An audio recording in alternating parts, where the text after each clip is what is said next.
Welcome to my mommy's podcast. This episode is brought to you by Element, spelled LMNT. Element contains a science-backed electrolyte ratio of 1,000 milligrams of sodium to 200 milligrams of potassium and 60 milligrams of magnesium without the junk, sugar, coloring, artificial ingredients, and fillers that are present in a lot of electrolytes. And this is why it's my go-to. See, it turns out a lot of us aren't getting enough salt, and Element is my personal solution to this. But athletes, any of us who sweat or use the sauna, people who follow a low-carb or paleo-type diet or a diet low in processed foods, and moms, especially during breastfeeding, have an increased need for these particular electrolytes, including salt. And when we have an electrolyte deficiency or an imbalance, this can cause things like headaches, cramps, fatigue, muscle weakness. As I said, removing processed food from the diet is a great step, but when we do, we often eliminate our major sodium source that often doesn't get replaced. Element was co-founded by my good friend Rob Wolf when he was looking to increase his athletic performance. And now it has thousands of avid fans, including Olympic athletes, pro athletes, special forces teams, and I would say people who outperform all of those, moms and families around the world. I drink Element almost every day to support my workouts and hydration levels and before and after sauna. My favorite flavor is definitely watermelon, but they have a lot of great flavors, everything from citrus to berry to orange, grapefruit, and now even chocolate and mint chocolate if you like getting creative with it. And as a member of the Wellness Mama community, Element has a special offer just for you. You can get a free Element sample pack. You only cover the cost of shipping. And you can get that at drinklmnt.com/wellnessmama. So drink Element, but spelled lmnt.com/wellnessmama. This episode is sponsored by Dr. Stephen Cabral, a past podcast guest who I really respect him and his work. Have you ever considered becoming a health coach or practitioner? Dr. Cabral has an integrative health practitioner certification program that discusses many forms of natural healing, and after learning these elements, you'll be able to help people decide which healing modality to use at what time with each person. It has 7 integrated disciplines, including Ayurvedic medicine, which is the science of life, bioregulatory medicine, traditional Chinese medicine and herbalism, Eastern philosophy, traditional naturopathy, and orthomolecular medicine, as well as functional medicine. So it's extremely intensive. In level 1, you deep dive into his de-stress protocol, which is diet, exercise, stress reduction, toxin removal, rest, emotions, supplements, and success mindset. In level 2, you learn how to review and analyze functional medicine labs in detail, in addition to recommending corresponding protocols. And you don't have to be currently practicing in the health or fitness field to become a certified integrative health practitioner. In fact, over 50% of integrative health practitioners have no previous health field experience. And in the course, Dr. Cabral gives you 50 client handouts, teaches you his exact protocols, and lays out the personal wellness plans he uses in his own practice. Becoming an integrative health practitioner can be a catalyst to heal yourself and to help others as well. You can save $100 off of his level 1 certification or $250 off his level 2 certification at stephencabral.com/wellnessmama. That's stephencabral.com/wellnessmama. Hello and welcome to the Wellness Mama podcast. I'm Katie from wellnessmama.com and wellness.com. That's wellness with an E on the end. And I'm here today with my friend Naveen, who is an intensely curious entrepreneur who has been taking on some big, audacious ideas to push humanity forward. He's the author of the award-winning book, Moonshots, Creating a World of Abundance. And his current moonshot adventures are Biome and Moon Express, which is a space company. But as a serial entrepreneur, he's also founded InfoSpace, Intellius, and TalentWise, among others. And his current work is in Viome Life Sciences, which was founded in 2016 with a mission of making illness optional by predicting and preventing chronic disease through a deeper understanding of an individual's biology at a molecular level. And it's built on an AI-driven platform that analyzes the interaction between food, our microbiome, and our human cells to develop precision recommendations to prevent and reverse chronic disease. He's also the vice chairman of the board at Singularity University and on the board of X Prize Foundation. He's been the recipient of many things, including Entrepreneur of the Year, Most Creative Person by Fast Company, Top 20 Entrepreneurs, and many more. In this episode, we talk about the human ecosystem and personalized optimization of your gut health and your overall health. We talk about the reason the gut affects the entire body, why it's not just genetics from our parents, but actually our ecosystem within our gut that controls our body. why 70% of the immune system is in the gut, how microbiome balance begins at birth or even before, how 90% of serotonin is produced in the gut, not the brain, what makes up the ecosystem of the gut. We get pretty granular on this one.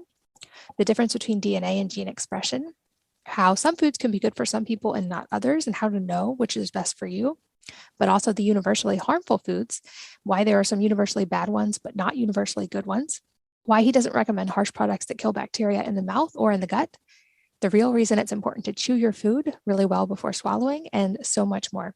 Lots of practical info in this episode. Also, lots of links to learn more in the show notes at wellnessmama.fm. So check those out. But without further ado, let's join Naveen Jain. Naveen, welcome back. Well, Katie, so good to see you finally after a long, long time. I'm so excited that we get to have a conversation and to get to record it and share it today. And we're going to talk a lot about gut health and even beyond gut health, how this affects the health of the whole body. Before we do, though, I would say you're the only person I know in real life who has a moon rock collection. And so I would love for you to just talk about this because I think you're my only hobbyist moon rock collector. Well, I think, Katie, to me, the moon is symbolic. It is symbolic of what humanity is capable of doing. So to me, going to the moon is a way of expressing that there is nothing that's impossible for us to do, even though it's called moonshot, that people thought was difficult, if not impossible to do. And having, now to be able to go to the moon. And to me, the collection of space rocks actually was just simply a hobby of able to hold something in your hand that may be even before the birth of our planet. And it gives you some idea of how fragile we are, that if we don't take care of ourselves, our planet, we as humanity may not survive. As a species, we may not survive. So, idea of when someone says, I am really worried about our planet, ask the planet and planet will tell you, don't you worry about me, because planet will do just fine, but human species may not survive, very similar to dinosaurs. And to me, having a moon rock simply reminds me that we all are connected together.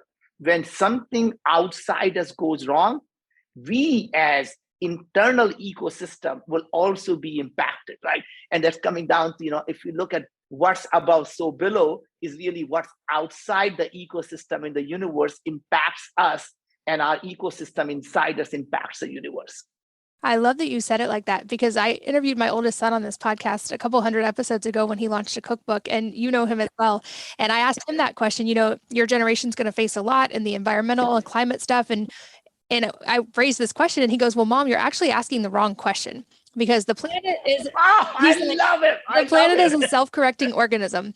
It's going to heal itself. It's just a question of whether we get to stay here when it does. And we need to be asking how we can be more synergistic within an environment that is bigger than us. But that is a perfect answer. That is exactly how I would say it, that, that when people say, aren't you worried about the planet? I said, that's not the question you should be asking me. So are we worried about the human species? That's what we should be asking. Which is a perfect segue because that is something that you are intimately involved with. And I would say not worried about, but working to solve. My listeners are pretty health savvy and understand, at least have a passing understanding that gut health impacts the whole entire body. But I feel like this concept is, well, we've known aspects of it for a long time. We're seeing so much more research about it right now. And thanks to companies like Viome, we have many more tangible tools to actually understand and start to do something about that. But to start broad, kind of give us an overview of what we mean by the health of the gut affects the health of the whole body. So, well, first of all, let's just start from the beginning.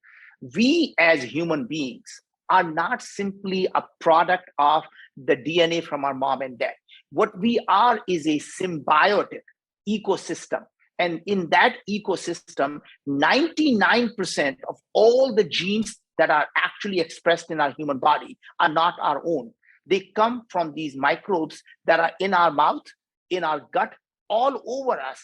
So imagine, there's literally, if we look at the human beings as such, in terms of all the genes that are expressed that makes us who we are, they are not humans. They are mostly microbial. We living in their world. They don't live in our world, right? So when we understand that, even though you could argue that they are the puppet masters and we are simply the host or puppet for their benefit, And you could argue someday that maybe they actually created us to spread them around. Maybe they created us so they can rule the world, right? But in all honesty, we co-evolved together. In co-evolution, what happens is we feed them and we give them a nice and warm and comfortable place to stay. In turn, they feed us the nutrients that our body needs to actually be healthy, right? So imagine from the time a baby is born, and I think this is something that most people don't realize, that in the first couple of days of mother's breast milk is full of oligosaccharides, and cannot be digested by the human body. That is there only for the microbes in the gut to be able to convert into nutrients. That means it is to create the ecosystem inside us. Now imagine what nature is telling us, that we just created an offspring, and the best way to keep this offspring healthy is not to feed it, but to feed them, who are going to keep the offspring healthy. And as the baby goes through the birth canal, this is the first exposure the baby gets to the whole world of microbiome. It gets completely inhales the microbiome as the baby is going through birth canal. And unfortunately, some of the mothers, for obvious reasons, end up getting a C-section. Their babies are not going through the same. They are exposed to skin microbiome rather through the birth canal, the microbiome that they would get through the birth canal. The baby, when it's born, is actually the nature has created in a way that the microbes get introduced into the baby at the time of the birth. And that is actually now becomes a co-evolution process. And the mother's breast milk starts to feed these microbes to create this ecosystem. And as the gut microbiome starts to get healthy, it starts to train our immune system. And I think this is the fundamental part that people need to understand. 70% of our immune system is along our gut lining. In fact, all the research shows that how gut microbiome is constantly training our immune system, what's a friend and what's a foe, right? So in some sense, if you look at the human body, there is a tube that goes through us. There is a top of the tube in your mouth, and then there's the bottom of the tube. And then you start to look at all along the lines, there is a massive amount of microbial existence there. And they, in fact, are constantly interacting with our immune system. And the immune system is now understanding when there is actually a pathogen that's coming through the food or the pathogen that's coming through the outside world, how to react to it. And these microbes are the first signal that tells the immune system, this is not good. Go do something about it, right? And I think, to me, that symbiotic relationship breaks down when there is a dysbiosis in the gut. So I think, as your son pointed out, not just the planet, but even the human body is designed to heal itself. The human body is designed to be in homeostasis. And anytime, whether we cut our skin or whether there is some type of pathogen or we get some type of disease, it normally is designed to heal itself if our body is in balance. So when there are gut microbial activities and the human host are constantly in sync and healthy, and our immune system is healthy, then our body will actually heal itself. When there is a dysbiosis or imbalance of the gut microbiome, this is where the unease happens. When your body is not at ease, you get dis-ease, which we call disease. Yeah, so many important points you just said to unpack. And I think the first being that we really are more bacterial than human. And you hear it said you are what you eat, but it goes so far beyond that. It's not even you are what you eat, or even you are what you eats, but what your gut bacteria eats and how it grows. And I love that you brought up the birth canal thing, because I am a doula and I've actually helped in several C-section births with seeding the baby. Because like you said, if you don't, the baby is naturally meant to seed their gut through the birth canal. And if that doesn't happen, like you said, they're seeding to the hospital room, to skin, to potentially disinfectants that are in that room, all kinds of things. And we know that this gut bacteria at birth, more and more we learn, sets you up for your whole life. But also the good news is, and I know that Viome does a lot of research on this, all is not lost if you don't get a perfect start. We now have the ability to kind of get a snapshot and look in the gut in a really unique way, and then optimize to improve someone's health going forward. And also, like you said, the body's natural state is health. It's not often that we need to do anything drastic. We need to get out of our own way and just remove the things that are keeping the body from being healthy, or maybe sometimes give it a little extra nutrients to help get there. But talk a little bit about the science of Biome and what we're testing, because this technology didn't even exist a couple decades ago, and now we have such amazing data from this. Well, it's very interesting is this idea of, if you go back and look at a couple of decades ago, it was actually the bacteria and all these organisms were considered as an enemy of human body. That means the minute you see them, your job is to kill them as quickly as possible because they can't possibly be there for our good, right? And as we started to learn more about the human body, we realized that most of these organisms are actually commensal. They are supposed to be there. And they, in fact, when we feed them things like, in olden days, when we were living in the savannas of Africa, we'll pull out a leaf or we'll pull out the root and eat it. That's full of fiber. Those fibers are actually what our gut microbes ate. And those gut microbes, by eating these fibers, actually turn them into short chain fatty acid, things like butyrate, things like acetate. These were all the nutrients that our body needed. In fact, if you start to think about it, 90% of all the serotonin is actually produced in our gut, not in our brain.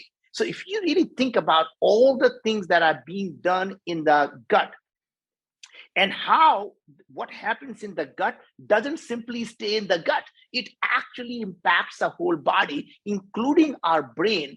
So coming back to it, Katie, that you pointed out, what happens in our gut impacts our mood. So whether it's a depression or anxiety, or, you can call them any names you want, many of these things, including autism, is now connected directly into the gut microbiome. In fact, they have done now the research where they did simply a microbial transplant, called that as a fecal transplant, and they were able to, in fact, show that kids with autism, their autistic symptoms went down by 50% even after 2 years, just by simply doing the microbial transplant. They were able to show when you took a person that has a depression, a microbial transplant, or anxiety, it can be transferred simply by transferring the microbiome into another species. And they've done them in mice, and they've done that, in fact, in humans. And obviously it was done by mistake, but that's actually how it happened. In fact, what's really interesting is addiction. And they showed the same thing. There were 17 people on the research that were completely addicted to alcohol. And those people, they gave them a fecal transplant for people who actually had no addiction. And these people's addiction went away. Now, imagine that our gut microbiome are controlling our brain in terms of what to do. That's what the addiction is, right? And I think that's really phenomenal. And now what we're learning is every type of cancer. In fact, what they have now looked at is every single solid tumor has a microbes inside that tumor. Think about that second. The microbes are inside the tumor. And what we found most fascinating was there is a microbial peptides being displayed on the surface of the tumor. Now, why would a tumor that's an organism wanting to survive would ever display a microbial peptide?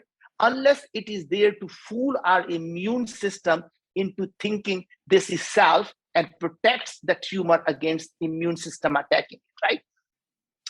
Now imagine what another thing that's most interesting I found was when you do immunotherapy, it works about 1/3 of the time.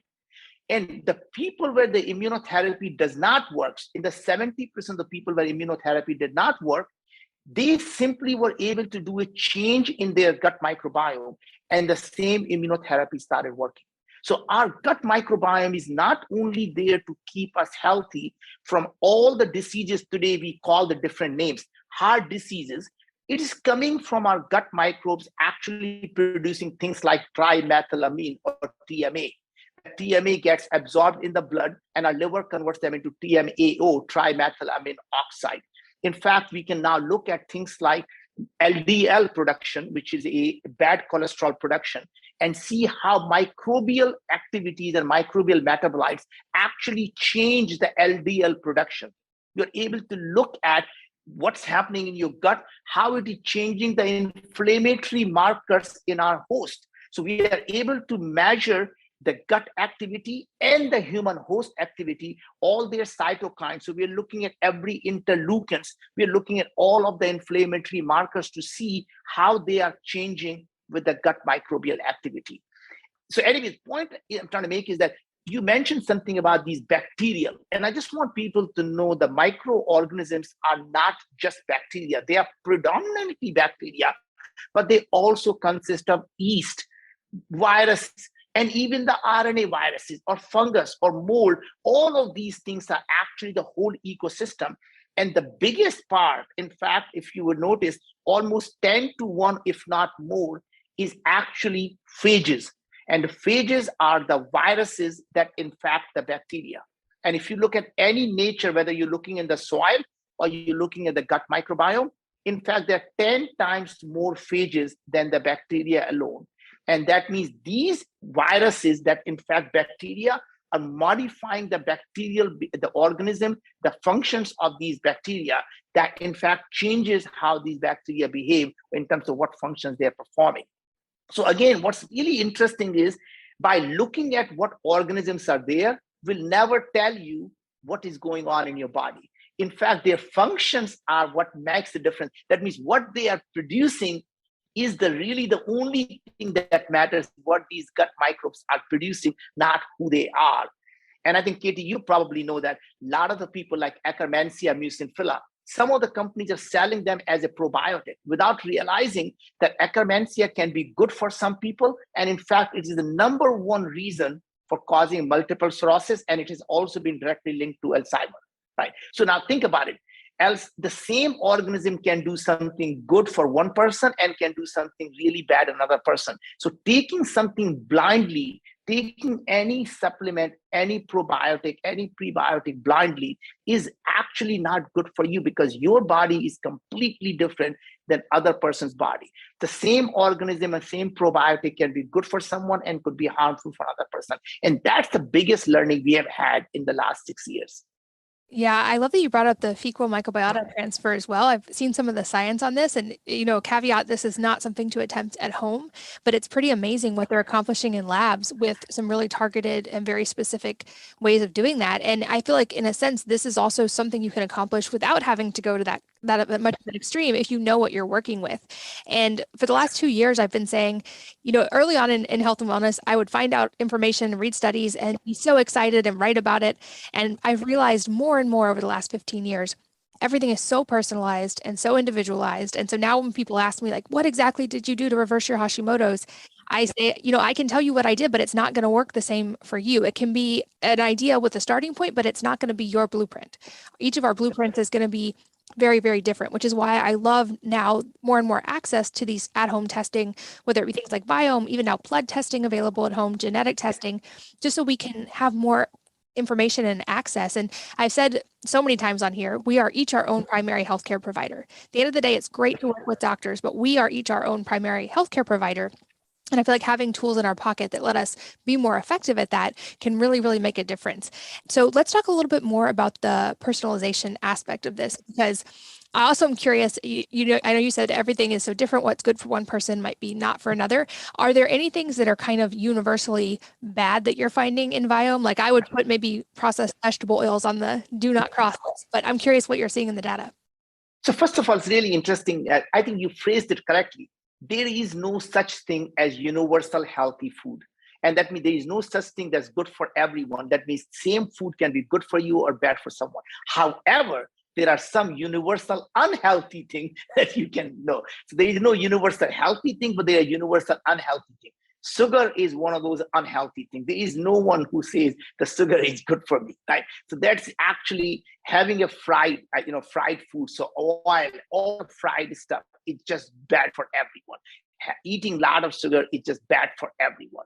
However, what is we find most interesting is that analyzing the human body and analyzing based on what is going on and what is dynamically changing in your body.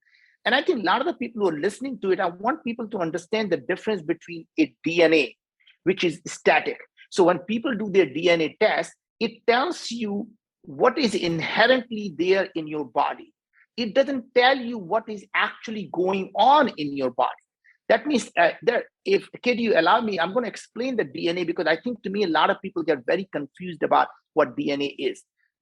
So every part of our body is identical DNA. That means you look at my hair, you look at my eyes, you look at my teeth, I look at my nails, you look at my finger, is exactly the same DNA. Then why is it we don't have the eyes growing on my fingers and the nails growing on my head? Same DNA. And the answer is when some genes are overexpressed, some genes are underexpressed, the same DNA can become eye, same DNA can become nails, same DNA can become skin, same DNA can become heart cells or neurons or things like that, right? So point is, DNA is like an alphabet, and the story you're writing is actually what is being expressed. It's called RNA. So RNA tells you the story that's being written for you right now, and DNA tells you every possible thing that can happen. And that's one thing. So what we do at Viome, Katie, is we look at your gene expression. And what gene expression tells us is what story your gut microbes are writing, what story is your human host is writing. And now I'm going to come back and tell you some news to share with you towards the end. Once we understand all that's going on, we are able to then tell you, hey, don't eat broccoli or cabbage because your sulfide production in your gut is too high, and the sulfide needs sulfate to produce sulfide, and the broccoli and cabbage are very high in sulfate, so you should cut it down, right? We can tell you that a lot of people will tell you, go take vitamin B3, but vitamin B3 is actually not good for you when you have high uric acid production. So don't take vitamin B3 if you have high uric acid production. Similarly, everyone will tell you, hey, take curcumin and turmeric. It's really good anti-inflammatory.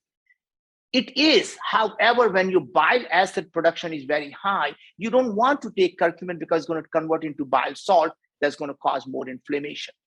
A lot of people think somehow taking NAD or NR or NMN, which is precursor to NAD, is actually increase your longevity.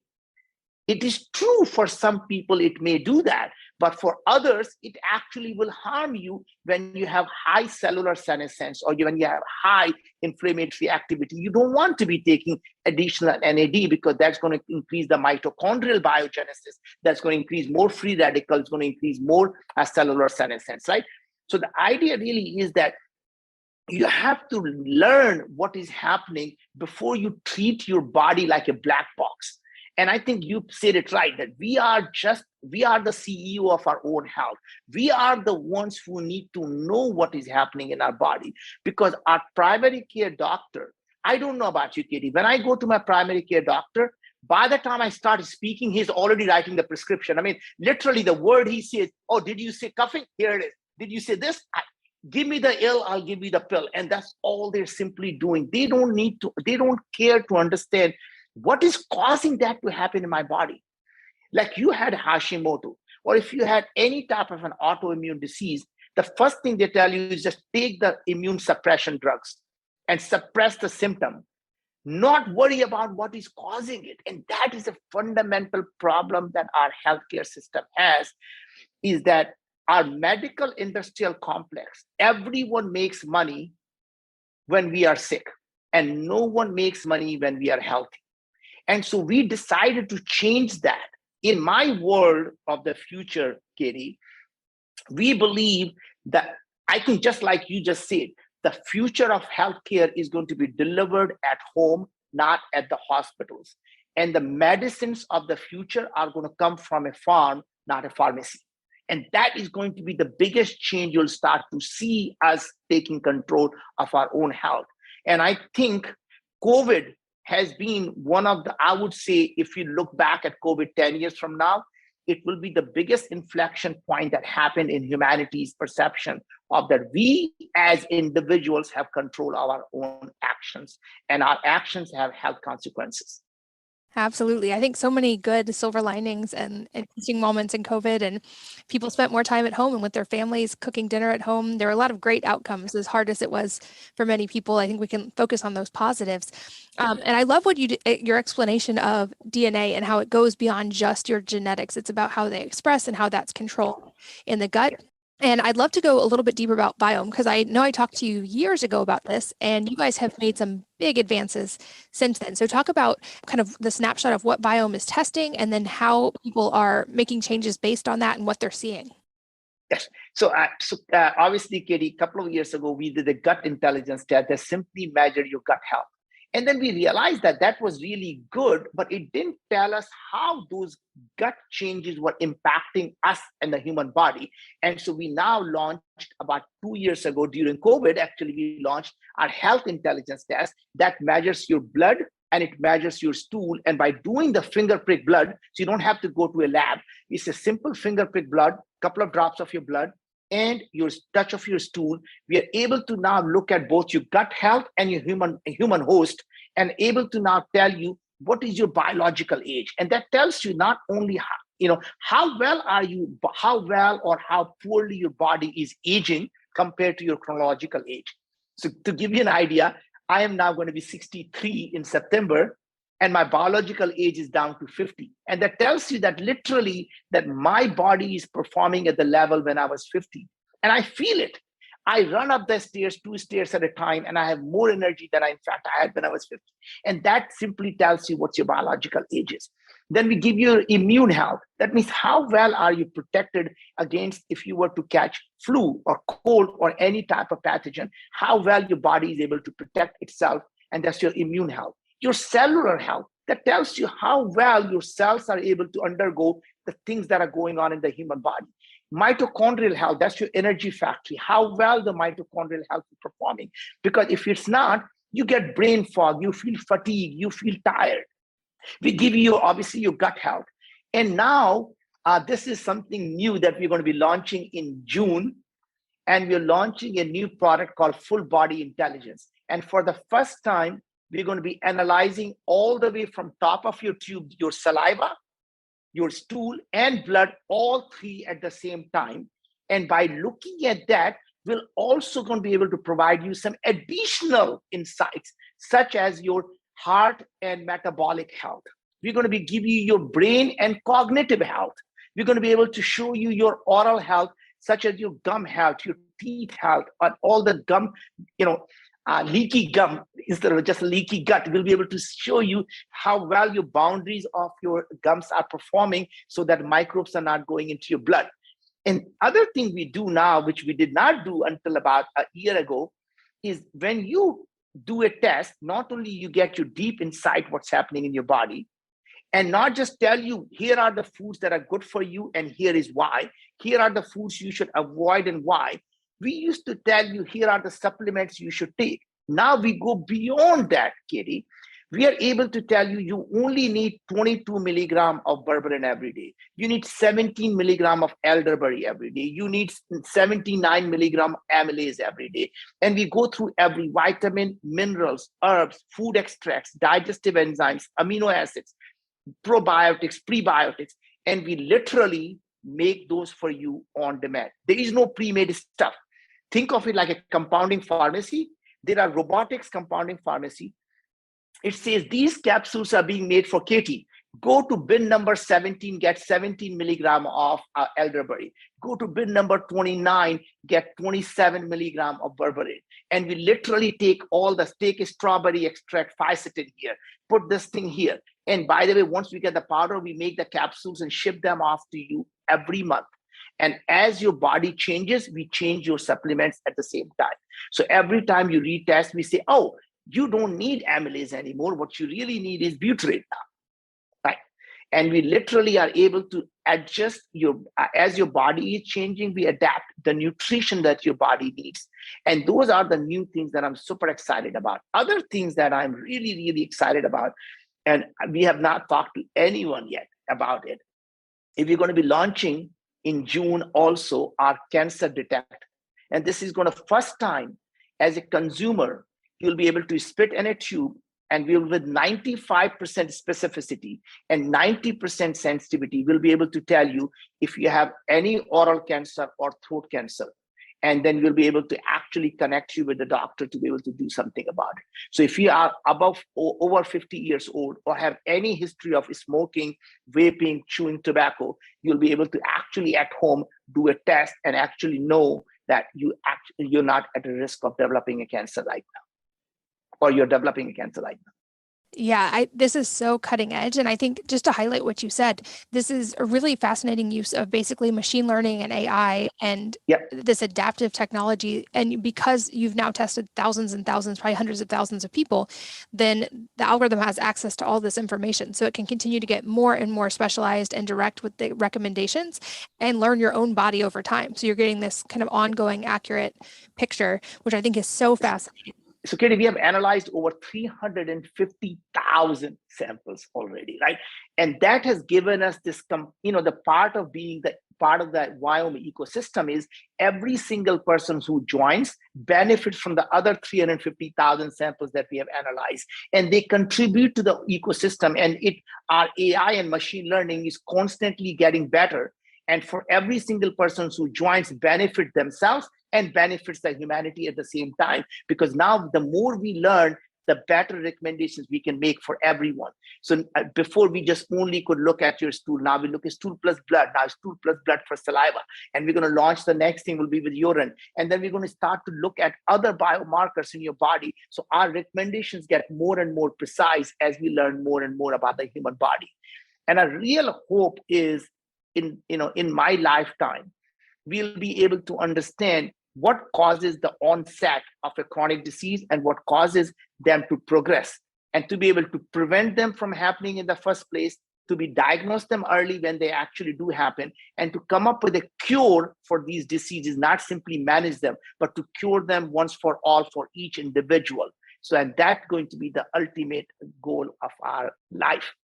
And I love that you brought up the interaction of all the different microbiomes within the body as well, and how you're looking at all of these, because some of my early research was in oral health and learning, for instance, that strep mutans and the bacteria that cause gingivitis don't both exist at the same time. And this is because we have an oral microbiome. And if it gets out of balance in one direction or the other, you're going to end up with those problems. But the answer is not sterilizing your mouth and killing all bacteria, just like we wouldn't want to in the gut. It's getting a healthy oral microbiome that has that ecosystem that it needs. Same thing with the gut. And like you said, you're looking at these throughout the whole body. I know your daughter's also doing some fascinating research with the vaginal microbiome, and I'm excited to chat with her about that. But I think, like we talked about at the beginning, since our body is more bacterial than human, the more we understand about these interactions, the more kind of intricate data we can get to make improvements over time. And of course, there would be a cancer connection here. I've heard it said that cancer is a metabolic disease in some parts. And this is a way of, even within an individual, if you're looking at a metabolic disease, you're looking at, okay, we need to get blood sugar in check. We need to get blood pressure in check. We need to get obesity measures in check. But the way to do that is going to be different for every single person. It's a metabolic and inflammatory disease. So, it's a chronic inflammation is a root cause of chronic diseases.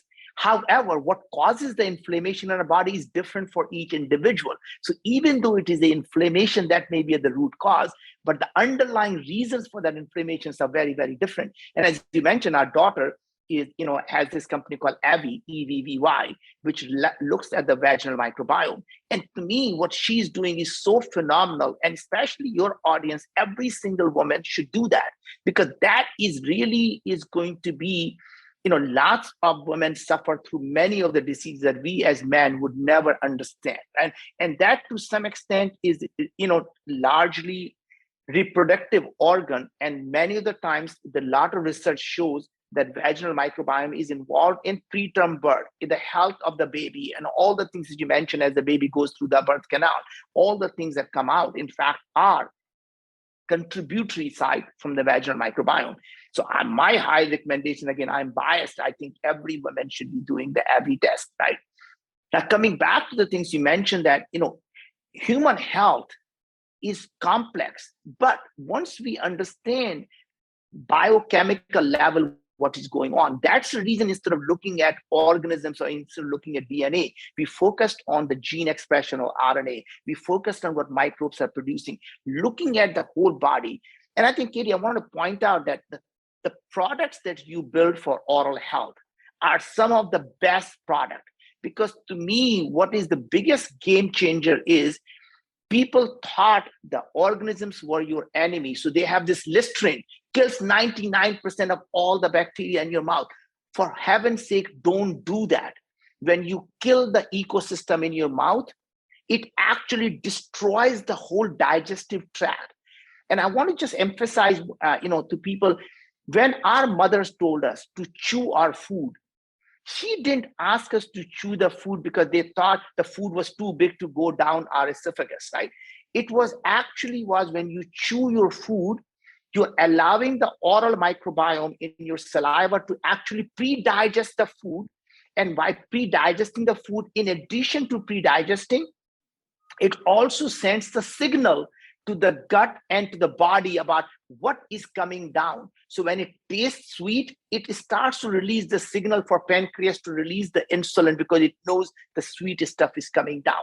So the main thing is that you need to allow the oral microbiome to pre-digest the food so your small intestine can now absorb the nutrients that are already pre-digested. So two things you need to think about here. And one is when you are stressed and you are eating your food, it does not get properly digested. And here is why. When you are stressed, you are in a fight or flight response. And the number one thing that happens when you're in fight or flight response is your digestive system shuts down. Remember why it was designed.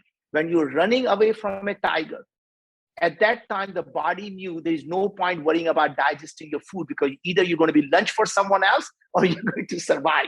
And if you became lunch for someone else, it didn't matter. And if you survived, guess what? The stress went down and you moved from sympathetic mode to parasympathetic mode and you could digest your food. When you come from work and you're stressed, what do we tell people? Before you eat, do the gratitude. Why is that? Is because you want to bring your body from sympathetic mode into parasympathetic mode. Get rid of fight or flight response. By taking the deep breath, by doing the gratitude, what you're doing is actually allowing your body to be able to be ready to digest the food. Then when you chew your food, you're allowing your saliva and oral microbiome to actually pre-digest your food. And these are simple techniques we learned in the ancient culture. But we now know scientifically why they said that, right? We tell, like in Katie, you may not know that my mom and dad, under our religion, they don't eat after sunset. And I always wonder, why would that be? And it turns out because you need to have 3 or 4 hours of break after you eat food before you go to sleep. So they made that as a religion to not eat after sunset. So because people will get 3-4 hours of digestion. So in fact, telling that, and that to me was really the thing that we learned as part of our culture actually turns out were very scientific. And I want to come back to the oral products. I think people need to be really thinking about oral microbiome health and using the actual oral toothpaste, oral things that, probiotics. And the products, some of the products that you have, Katie, are designed to enhance your oral health and oral microbial activities or oral microbial ecosystem in your mouth. And I think everyone who's listening to it to start pay attention, because that is the number one. Your mouth is the beginning of your digestive tract. It is not simply an opening to the digestive tract. It is part of the digestive tract where the digestion happens. I absolutely agree. I think very multifaceted, but start with the mouth is so important. And I love a couple of the things you just mentioned about why we don't digest food if we're stressed. And we know, of course, that Americans live in a chronic state of stress often. And one thing I've become fond of, there's a reason many cultures also pray or meditate right before eating, which also helps the body get into parasympathetic, or you can simply do breathing exercises, do some box breathing to calm your nervous system. I love that your family naturally, from a religious perspective, stopped eating at sunset. I've learned in my own life that I do great when I time restricted eat. And for a long time, I would wait and not eat till noon and then eat later in the day. And I noticed when I shifted that to eating and stopping by sunset, I feel so much better. And it goes to that point you mentioned about letting your body finish digesting before you sleep so that when you're sleeping, you can be healing and your body can get into autophagy and you can allocate resources to all the natural processes the body has built in to keep us healthy. This episode is brought to you by Element, spelled LMNT. Element contains a science-backed electrolyte ratio of 1,000 milligrams of sodium to 200 milligrams of potassium and 60 milligrams of magnesium without the junk, sugar, coloring, artificial ingredients, and fillers that are present in a lot of electrolytes. And this is why it's my go-to. See, it turns out a lot of us aren't getting enough salt, and Element is my personal solution to this. But athletes, any of us who sweat or use the sauna, people who follow a low-carb or paleo-type diet or a diet low in processed foods, and moms, especially during breastfeeding, have an increased need for these particular electrolytes, including salt. And when we have an electrolyte deficiency or an imbalance, this can cause things like headaches, cramps, fatigue, muscle weakness. As I said, removing processed food from the diet is a great step, but when we do, we often eliminate our major sodium source that often doesn't get replaced. Element was co-founded by my good friend Rob Wolf when he was looking to increase his athletic performance. And now it has thousands of avid fans, including Olympic athletes, pro athletes, special forces teams, and I would say people who outperform all of those, moms and families around the world. I drink Element almost every day to support my workouts and hydration levels and before and after sauna. My favorite flavor is definitely watermelon, but they have a lot of great flavors, everything from citrus to berry to orange, grapefruit, and now even chocolate and mint chocolate if you like getting creative with it. And as a member of the Wellness Mama community, Element has a special offer just for you. You can get a free Element sample pack. You only cover the cost of shipping. And you can get that at drinklmnt.com/wellnessmama. So drink Element, but spelled lmnt.com/wellnessmama. This episode is sponsored by Dr. Stephen Cabral, a past podcast guest who I really respect him and his work. Have you ever considered becoming a health coach or practitioner? Dr. Cabral has an integrative health practitioner certification program that discusses many forms of natural healing, and after learning these elements, you'll be able to help people decide which healing modality to use at what time with each person. It has 7 integrated disciplines, including Ayurvedic medicine, which is the science of life, bioregulatory medicine, traditional Chinese medicine and herbalism, Eastern philosophy, traditional naturopathy, and orthomolecular medicine, as well as functional medicine. So it's extremely intensive. In level 1, you deep dive into his de-stress protocol, which is diet, exercise, stress reduction, toxin removal, rest, emotions, supplements, and success mindset. In level 2, you learn how to review and analyze functional medicine labs in detail, in addition to recommending corresponding protocols. And you don't have to be currently practicing in the health or fitness field to become a certified integrative health practitioner. In fact, over 50% of integrative health practitioners have no previous health field experience. And in the course, Dr. Cabral gives you 50 client handouts, teaches you his exact protocols, and lays out the personal wellness plans he uses in his own practice. Becoming an integrative health practitioner can be a catalyst to heal yourself and to help others as well. You can save $100 off of his level 1 certification or $250 off his level 2 certification at stephencabral.com/wellnessmama. That's stephencabral.com/wellnessmama. And I also want to piggyback on what you said about the same reason we don't want to kill our oral microbiome is the same reason we don't want to kill our gut bacteria as well. But I still see people kind of hopping on the bandwagon of these really harsh cleanses, or of course, people sometimes take antibiotics for reasons whether they need to or not. And those can both have a pretty harsh impact on the gut. And so I'd love to talk about it. Maybe if someone knows they've been on antibiotics before, or they know they have a gut issue related to really kind of killing some of those good bacteria. Obviously, Biome helps with this, but kind of like what can be done? How can we help fix it?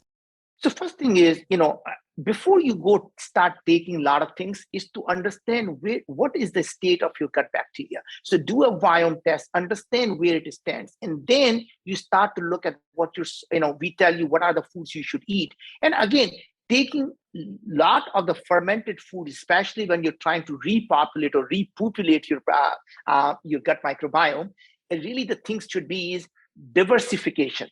So instead of just taking one type of probiotics, you should be taking kombucha, the kimchi, all the fermented foods you can possibly get your hands on. So whether it's a yogurt or at least oat milk yogurt, if you can. I mean, I'm a big fan that I think dairy, in fact, for a lot of the people, dairy is a big problem. Now, I'm not saying it's for everyone, but a lot of the people, dairy could be a big problem.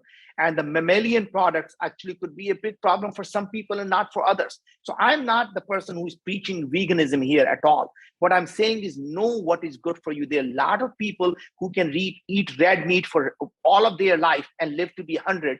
And the reason for that is red meat contains, obviously, as we all know, carnitine that can be converted into our choline and carnitine that can get converted by our gut microbiome into things like TMA. And I mentioned TMA is the one that gets absorbed in the blood, causes the TMAO, which causes the heart disease. So it's not the red meat that causes the heart disease.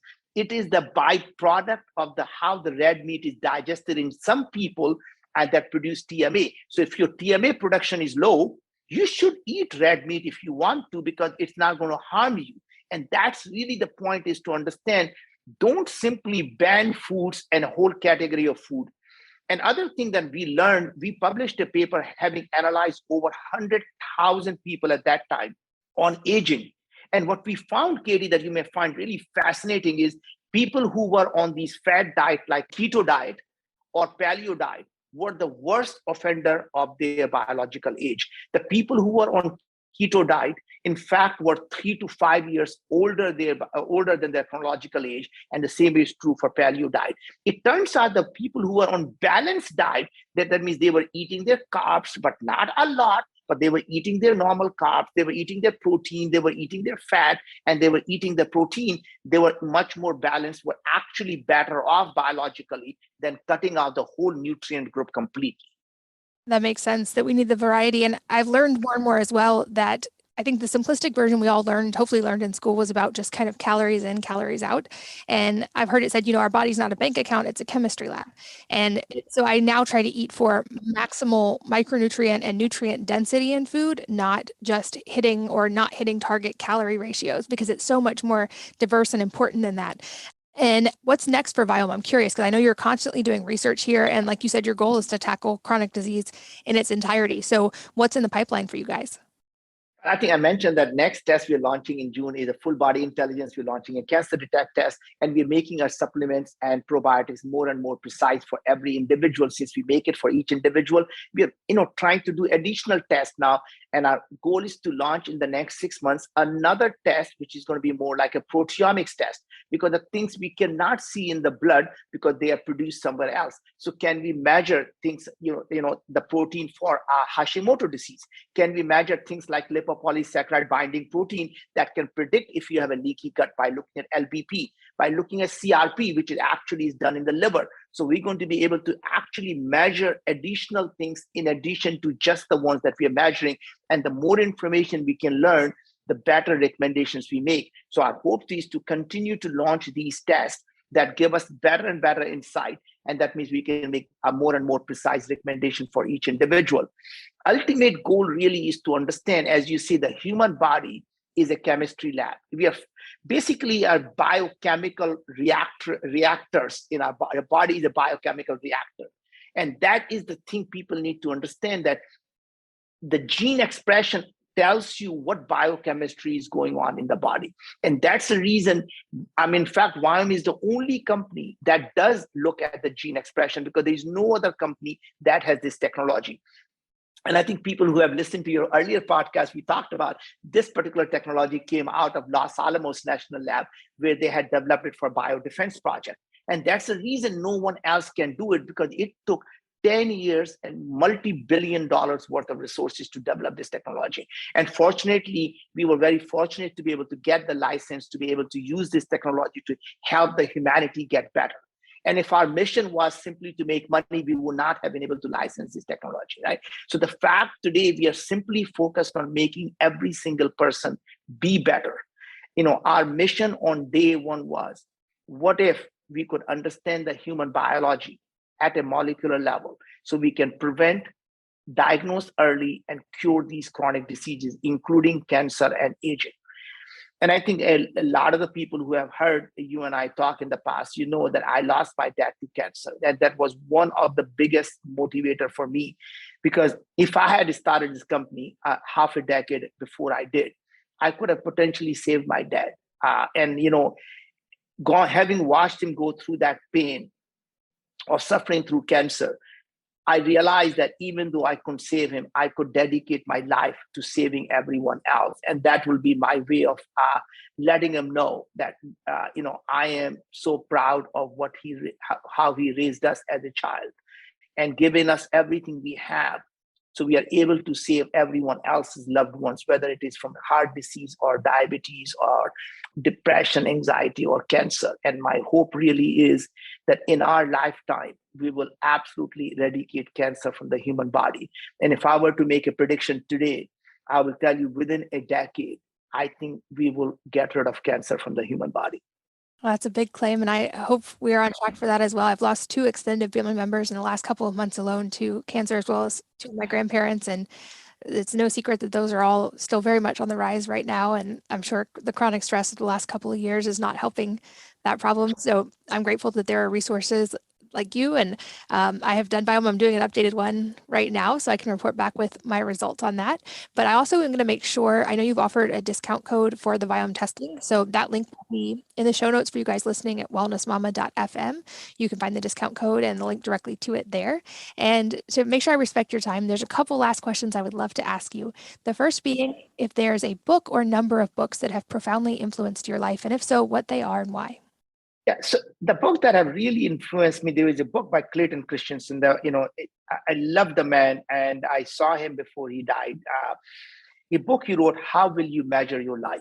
And to me, it was such a profound book, which tells you that you have to be 100% honest. You cannot be 99% honest, because once you take a step down of this honesty, it's a slippery slope and there is no stopping it. Once you make an exception to something, there's just no going back, because there'll always be another reason to make an exception. And so you have to focus yourself to never, ever compromise on your principles that you stand for. And that was absolutely a marvelous book I read. The book that also, obviously I wrote a book called Moonshots that is really about creating a mindset of abundance rather than a mindset of scarcity. And the fundamental belief that I have is that there is nothing that humans are not capable of doing if we actually get our mindset to believe we can. So anytime when someone says, I can or I can't, it is true, because it is up to them to decide whether they can or they can't. The once you believe something is impossible, it becomes impossible for you and no one else. And so you are complete in control. The only thing you can't do is what you can't imagine. Everything else is possible. I love that. I know you and I both raise our kids with that mindset, and yours are older and doing amazing things out in the world already, and mine are in the beginning stages of that. And lastly, what parting advice would you like to leave with the audience today? Could be related to something we've talked about or entirely unrelated. I would say dream so big that people think you're crazy. That means there's never let someone tell you that you can't do it. Fall in love with yourself, because the day you fall in love with yourself is the day the world will fall in love with you. Because loving yourself is not about being self-conceited. Loving yourself is about not looking for someone else's approval to do the things that mean a lot to you. Follow your heart, follow your gut. Listen to your gut and follow what it tells you. Find a purpose in life. Once you find the purpose in life, you will never, ever think it's work. I get up every day at 4 a.m. and that's my advice to everyone. Whenever you get up in the morning, if you're not jumping out of the bed, you should quit what you're doing, because that's not your calling. Because when you find your calling, you will not be lying down in a bed. You jump out of the bed with joy, wanting to solve that problem. And Katie, I just want to reiterate, I met your kids. And I remember the oldest one, and I gave him the moon rock at that time.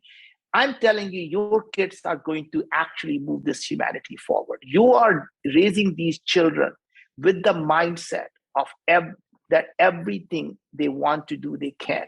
And every mother who's listening to it just should know that parenting is actually very counterintuitive. And Katie, you and I have talked about it a lot of times. Like when we raise our children, we tell them our love for you is unconditional, but our approval is not. And what that means is that we'll always love you, we'll always be there for you. But I'm not going to tell you I'm proud of you unless you do things that make us proud of you. And that is really the thing about telling the children that their success will never be measured by how much money they have in the bank. It will be measured by how many lives they improve. And the humility is a sign of success. Because if you still have an iota of arrogance left in you, that means you're still trying to prove something to yourself or someone else. And humility tells you you no longer have to do that, right? And that is a true sign of success. And all I can say is I'm so proud of every one of your children, Katie, and I cannot wait for them to grow up and actually do things that will make our children and our grandchildren's life better. Oh, thank you so much for saying that. For people who don't know, you and I first met and really bonded over actually parenting before we ever talked about health. And we share that similarity. I tell my kids every day, I love you unconditionally, and there's nothing you ever have to do to earn my love. And there's nothing you could ever do that would take away from my love. But you're right that also I want that their pride to come from inside of and I tell them often, you must feel really proud of how hard you worked, and you must, because I want them to have that inside them and that self-love. And this is why I'm so grateful every single day that I get to talk to our audience that's listening today of moms, because I think moms have such an amazing, unique ability to really shift the future of humanity by how we parent our kids and by helping form those future leaders. And for people who aren't already familiar with you, I would encourage you to listen to our past interview, because you tell more of your story in that one. And you very much walk the walk of this, of having built all of these amazing things and then now helping your kids on their life journeys. And your wife in her own right is incredible as well. So very grateful for your whole family and for all that all of you are doing in the world, and for your time today. I know how busy you are, and I'm so grateful you took the time to be here. Okay, it's always an honor and a pleasure to be speaking with you, and I'm looking forward to our next conversation. And thank you, as always, to all of you for listening and sharing your most valuable resources, your time, your energy, and your attention with us today. We're both so grateful that you did, and I hope that you will join me again on the next episode of the Wellness Mama podcast. If you're enjoying these interviews, would you please take 2 minutes to leave a rating or review on iTunes for me? Doing this helps more people to find the podcast, which means even more moms and families can benefit from the information. I really appreciate your time, and thanks as always for listening.